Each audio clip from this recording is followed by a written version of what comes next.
What made me to choose to start a business in this industry that we are in, which is, content creation, marketing, social media. I saw a gap a couple of years back when I was working as an editor for different companies.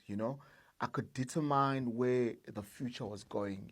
Back then, Facebook was fairly new. Videos were starting to pop.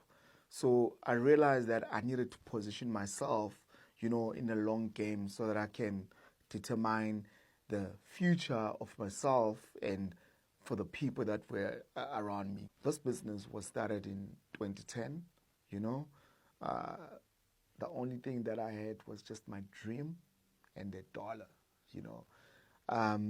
So back then I used to borrow people's edit suites to start this business, but I exchanged my skills. Some of the decisions that we've taken over the years is to have our own facilities where we can shoot, we can do our voice recording, we can do our podcast.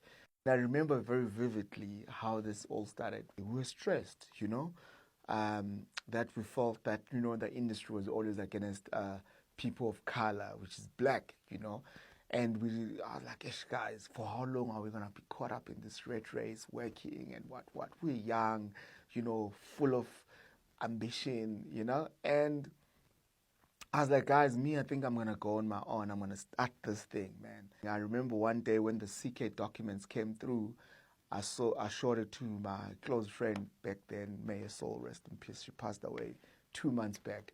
And then we were excited, celebrated. I had these papers. Little did I know, just having a CK document, I still needed to put in the work. And it's been a quite amazing journey to be here over a decade and still growing and having impacted, different lives of people and having given, kickstart in some of the guys' careers and seeing people flourishing in what they're doing. Content creators are the Elon Musk, are the Steve Jobs. There was Steve Jobs and whatnot, but great, those guys, they've played their role. But right now, being a content creator, it's like, you've got that thing, and obvious, we had to make changes to understand the demographic where content is playing, social media, how do you create a campaign that's tailor-made for social media and still be able to have a hook, a body, and a closing.